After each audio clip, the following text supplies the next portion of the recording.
So I came into this session with the main mindset of working high reps and low weight. I wanted to really pump blood through my body, and in essence, this session was just an introduction back into the squat.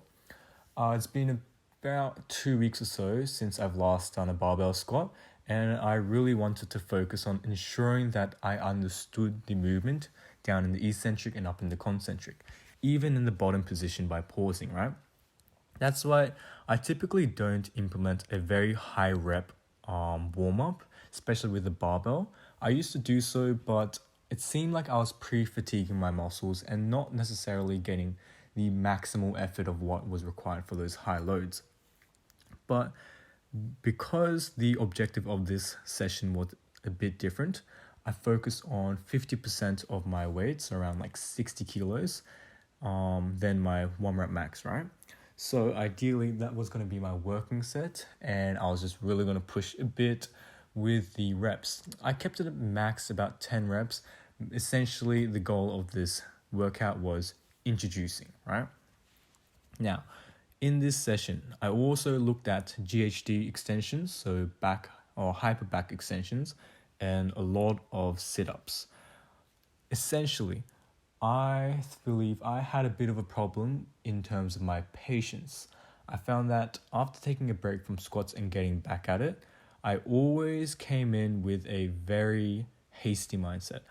I was pushing hard on the weights, and I increased the weights exponentially without my body getting used to load and even the basic squat movement, right? So I decided if I want to find an equilibrium or a compromise between these two ideas of high intensity and general understanding of weight, right, I need to push up to a single, right, a somewhat heavy single, ensuring that I still understand how it feels to have a heavy weight on my back, but dropping it down and doing those high reps to ensure that every rep remains consistent and I'm able to just get all that blood flowing to all the areas of my body, right? Now, in terms of a high rep scheme, I tend to find that this approach focuses on pre-fatiguing the weaker muscles, right? So you start to utilize or recruit those weaker muscles, and hence you are more effectively using it later on in your workout, right?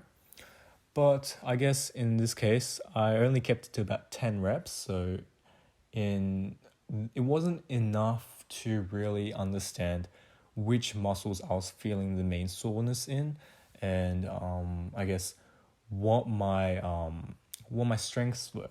I still have trouble trying to reconcile whether I am more anterior dominant or posterior dominant. I guess either if I'm focused on the quads or my my hip flexors and my glutes, right? In that sense, I found that when I did those GHD extensions, I was contracting my glutes a lot. I was feeling it the most in my glutes and a bit of my hamstrings. Now, I guess in that sense, that kind of makes sense because this is a very hip hinge dominant exercise that recruits a lot of your posterior chain. So I guess it makes sense that a lot of this works on the glutes, right? Now, the reason for me doing very high reps for the extensions and very high reps for sit-ups was ideally because I want to bulletproof my lower back and my core. In general, I want a very, very strong core. My posterior and anterior chain, I want to keep them very strong together, tie them around, and keep that the strongest position of my whole body, right? Specifically with the squat, we tend to neglect the fact that the spine is the fundamental, right? Without the lower backs, without the weight-bearing load discs, you're not going to get anywhere with these squats, right? So I decided if I want to really progress and ensure minimal injuries, I need to be focusing on the details, right?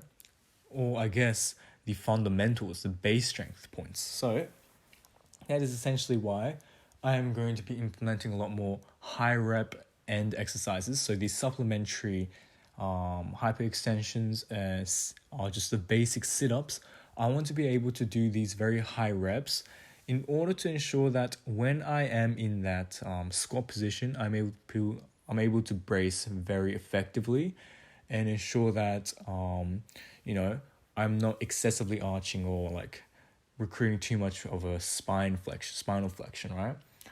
In general, I don't want to risk any lower back injuries because specifically with the spine, it becomes a bit risky and dangerous when you deal with pain within these regions, right?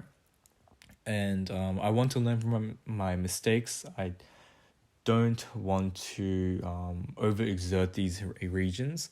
So therefore, for the next 2 to 3 weeks, I'm mainly going to be focusing on low weight and high reps, just getting the blood flow and working on that muscular endurance.